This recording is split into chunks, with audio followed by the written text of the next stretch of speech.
in my hands, Pedro's Red Sox resume. You ready? I'm listening. A 117-37 record led them to the 04 World Series, a 17 strikeout game against the Yankees. By the way, I asked him, I said, Pedro, you won 2 Cy Youngs for Boston, right? And what did he say? No, just one. Just one. Dave and research, 2. Needed a reminder. It's unbelievable. Hey, look, can we not pick on a resident elder?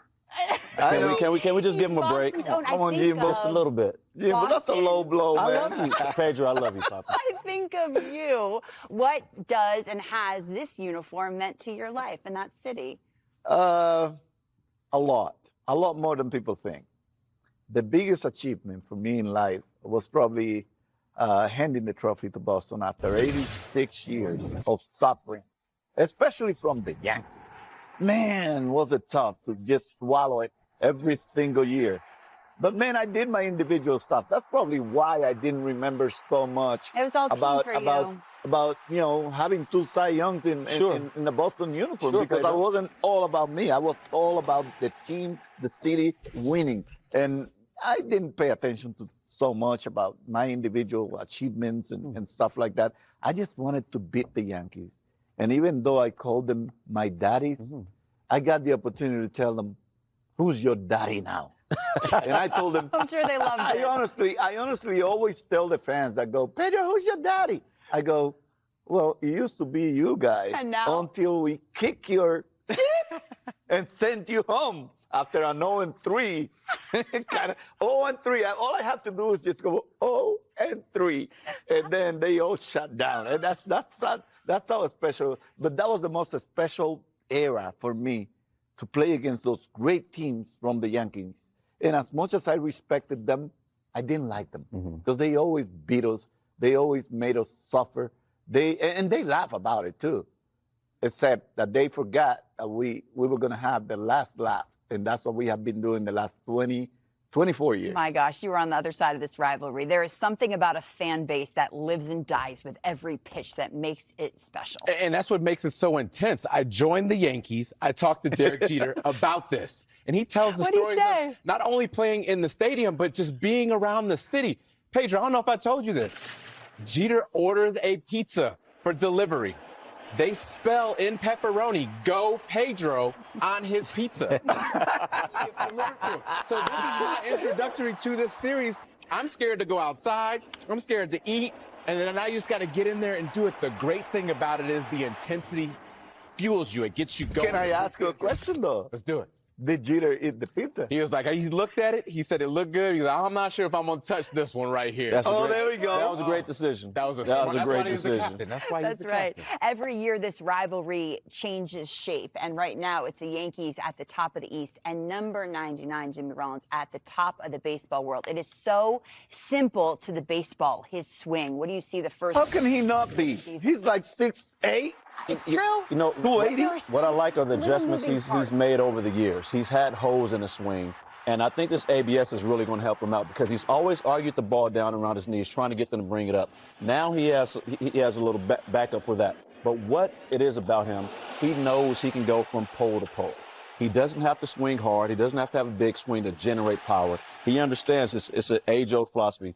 The pitcher provides the power. And he does. When a bat is moving and a ball's coming at 90-something miles per hour, that mass transferred into that ball with his launch angle and his strength, just the big, strong hands, the ball only has one decision when it goes in the air. And the decision is which fan's going to catch it. Ding dong. Because he's going to do a lot of that. And he's done it year after year. And it's almost become commonplace to see the numbers that he puts up, that we sometimes don't appreciate what he's doing. It's like, well, it's an Aaron Judge type of season. Is the MVP last year? Like, what kind of question was that? Cal Raleigh had a great season, but when you put those numbers side by side, we understood how far above him Aaron Judge was. He's going to do this for a few more years, and then he'll be up for some more money. And, maybe we get to see a few more years after that. How are you pitching to Judge right now? I'm not. You want? That's the guy I will circle. What? Okay. He's not going to beat opt me. for Ben Rice. By the way, Ben Rice and Aaron Judge, 17 home runs combined. That's more than 4 teams in Major League Baseball. It's more than the Mets. Well, that's probably one of the biggest reasons why Aaron Judge is having also an outstanding season like he's accustomed to having. But having Ben Rice out there doing what he's doing And not only that, the rest of the team is also, because I see Corey Seager also doing his things. It's not just Ben Rice, but everybody's chipping in. The Yankees, and you know what? It's scary to say. The Yankees are not as good as they are going to be in the near future.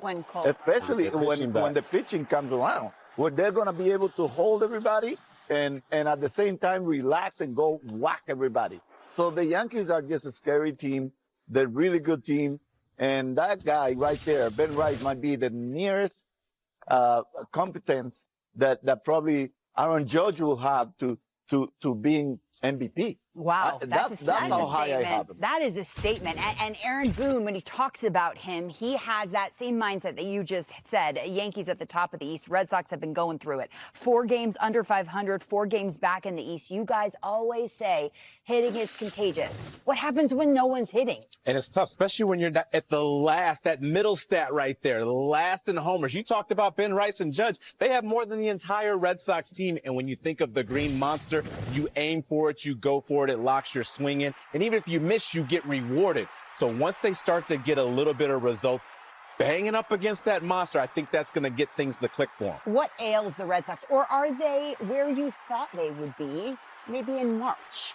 No, I thought they'd get off to a better start, especially coming off of last season, the way they finished, all the controversy that happened early and the way they put that team together and they gelled together. So to see them at this point is a little surprising, but we always say you can't win a World Series this early in the season in April and March, but you can find a way to lose it. You can get so far back in the standing that the teams that are ahead of you that are already good, they're just going to keep increasing. And if they just maintain, you put yourself in such a hole that it makes it hard. But I think they're going to get better. Look, when hitting season comes around, Lauren, everyone gets better. Every offense gets better. Guess what it's not right now in When that weather says about 70-plus degrees, you come out there in tank tops, that's hitting season, 39 baby. degrees tonight. Yeah, Every time the camera pans to this is them, they're pitching wearing season. beanies. This is pitching season, unless you're Aaron This is Judge. pitching season.